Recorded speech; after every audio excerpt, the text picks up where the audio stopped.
हमारे लोगों की हत्याएं की जा रही हैं। सरेआम ऐलान करके हमारे लोगों की हत्याएं की जा रही। हत्या करने के बाद लंबे समय तक न्याय तो बहुत दूर की बात है, न्याय पे चर्चा भी नहीं हो रही। मैं इसके लिए अपराधियों से ज्यादा हमारी चुप्पी को ज्यादा जरूरी मानता हूं, इसका कारण मानता हूं।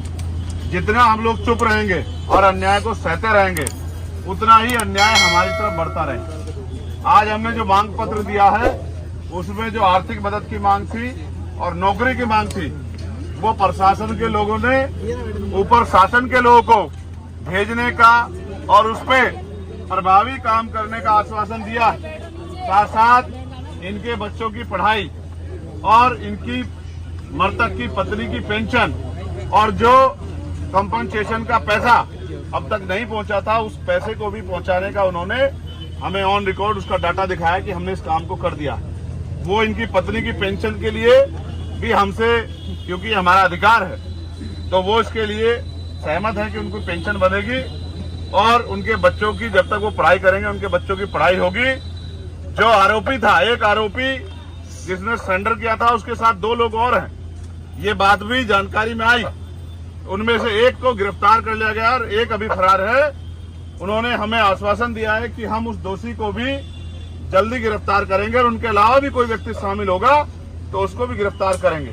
ये बात अच्छी बात है कि आज आपने बड़े पैमाने पे अपना आक्रोश जाहिर किया है और अपने संख्या बल से शासन प्रशासन को ये सोचने के लिए मजबूर किया है कि अगर इस तरह से कानून व्यवस्था अप्रभावी रही, कानून व्यवस्था में को संभालने में कानून को लागू कराने वाले लोग और कानून को पालन कराने वाले लोग अगर असफल रहे तो जन आक्रोश बढ़ेगा।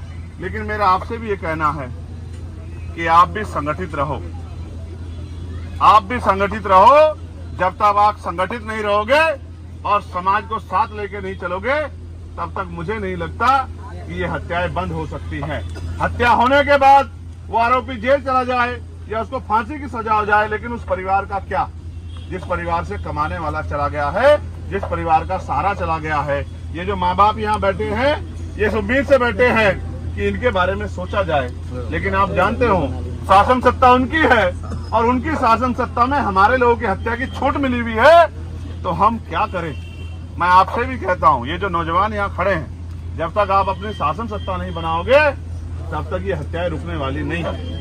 आज अपनी ताकत बनाई है नगीना के जरिए, तो आपकी बात मजबूत हुई है, आपकी सुनवाई भी होने लगी है, आपकी बात का दमखम भी बढ़ा है। लेकिन ताली मत बजाओ, सुन लो, ये ताली बजाने का, नारा लगाने का समय नहीं है, क्योंकि हमने अपना भाई खोया। एक नहीं, कई भाई का एक और बहन बैठी है जिसके 3 बच्चे हैं, वो भी उम्मीद लगा के बैठी है कि भाई चंद्रशेखर आएंगे, मुझे न्याय दिलाएंगे। माननीय मंत्री जी और तमाम लोग, हमारे जिला संगठन के लोग, हमारे मंडल के लोग लगातार इस लड़ाई को लड़ रहे हैं। प्रदेश के लोग भी लगातार इसमें सहयोग कर रहे हैं। लेकिन आप ये सोचो, क्या हम इनको पूर्णतः बंद नहीं करा सकते कि हत्या हो ही नहीं, किसी बहन बेटी का अपमान हो ही नहीं, किसी गरीब को बेइज्जत किया ही नहीं जाए? क्या तार की बाड़ लगाकर लोगों की हत्याएं जो की जा रही है ये बंद हो जाए? अगर हम ऐसा करना चाहते हैं तो मैं अलीगढ़ के लोगों को भी इशारे के तौर पर कह रहा हूं, अगर वास्तविकता मुझसे प्यार करते हो, वास्तविकता में चाहते हो कि मेरी कलम में इतनी ताकत आए कि मैं उस एसएचओ को नहीं, उस एसएसपी को भी सस्पेंड करने की हिम्मत रखूं जो हमारे लोगों का काम नहीं कर रहा है, जो हमारे लोगों की मदद नहीं कर रहा है, जिसके संरक्षण में हमारे लोगों की हत्या हो रही है, तो फिर राजनीतिक ताकत देने में मदद कराओ। खैर का उपचुनाव आ गया है, मेरे नौजवान साथियों, आज से ही अपनी ताकत बनाने के लिए लगो। और इस बार जब खैर में उपचुनाव हो 6 महीने के अंदर, तो आजाद समाज पार्टी का मेंबर ऑफ असेंबली एमएलए वहां से जीत के जाना चाहिए। यही इस परिवार को सच्ची श्रद्धांजलि होगी और यही हमारी ताकत का बनने का काम यहाँ शुरू होगा। और जैसे हमारी ताकत यहाँ बनेगी, ये गुंडे घरों में घुस जाएंगे, ये गुंडे क्षेत्र छोड़ के भाग जाएंगे, ये गुंडे घरों में दुबक जाएंगे और गुंडागर्दी इनकी गुंडागर्दी हवा हवाई हो जाएगी। ये भी आपको सम्मान से बात क्या करेंगे, लेकिन ये तभी संभव है कि जो बिजनौर के लोगों ने करके दिखाया वो अलीगढ़ के लोग भी करके दिखाएं।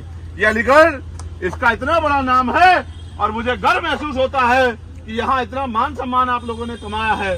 लेकिन यहाँ इतना बड़ा जुल्म हो रहा है तो ये चिंता का विषय है और इस चिंता को आपको मुझे समझना पड़ेगा। सिर्फ नारा लगाने से या मोटरसाइकिल दौड़ाने से काम नहीं चलेगा। बिना राजनीतिक शक्ति के हम इनका मुकाबला नहीं कर सकते।